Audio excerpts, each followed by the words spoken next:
આજે રાજ્ય કક્ષાના મંત્રી બચુભાઈ ખાબડના પુત્રની ધરપકડ થઈ છે ત્યારે અમને સંતોષ કંઈક અંશે થયો છે કે જે વિધાનસભામાં અમે રજૂઆત કરી હતી, પુરાવા રજૂ કર્યા હતા, એના રેકોર્ડ પણ આજે વિધાનસભામાં છે. ત્યારે સરકારે ગંભીરતાથી લઈને એમાં તપાસ કરી 19 પંચાયતોમાં ગેરરીતિ થયા હોવાના અમે પુરાવા રજૂ કર્યા હતા. ત્યારે માત્ર 3 પંચાયતમાં તપાસ થઈ છે અને 71 કરોડનું કૌભાંડ બહાર આવ્યું છે. બીજી હાલમાં પણ 16 જેટલી પંચાયતો બાકી છે, એની પણ તપાસ થાય. ત્યારે મને લાગે છે કે અમારો જે દાવો હતો 250 કરોડનું કૌભાંડનો એ બહાર આવે એવો છે.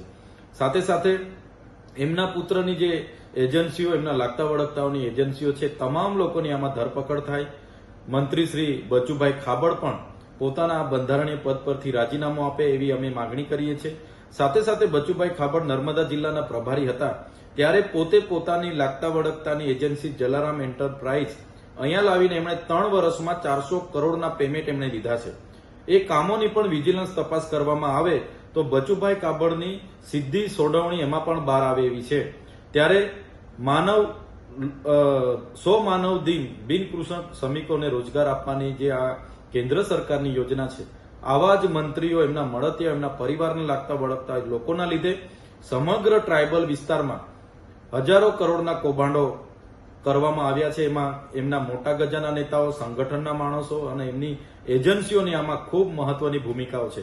ત્યારે હું પૂરા જવાબદારીપૂર્વક સરકારને ગંભીરતાપૂર્વક ધ્યાન દોરવા માંગુ છું કે આવા મંત્રીઓને દૂર કરવામાં આવે અને તમામ જિલ્લાઓને છેલ્લા 5 વર્ષની કામગીરીની જો તપાસ કરવામાં આવશે તો આવા હજારો કરોડના કૌભાંડ આ વિસ્તારોમાંથી બહાર આવે, એની પણ તપાસ કરવામાં આવે અને બચુભાઈ ખાબડનું રાજીનામું લેવામાં આવે એવી અમે માંગ કરીએ છીએ. જો આમ કરવામાં નહીં આવશે તો આવનારા દિવસોમાં નિયામક કચેરી દાહોદ ખાતે અમારે રચનાત્મક કાર્યક્રમો આપવા પડશે અને ઉગ્ર આંદોલન તરફ જવું પડશે અને લોકોને સરકાર સામે જાગૃત કરવા પડશે, જેની સરકાર ગંભીરતાથી નોંધ લે એવી આપના માધ્યમથી હું જણાવવા માંગુ છું.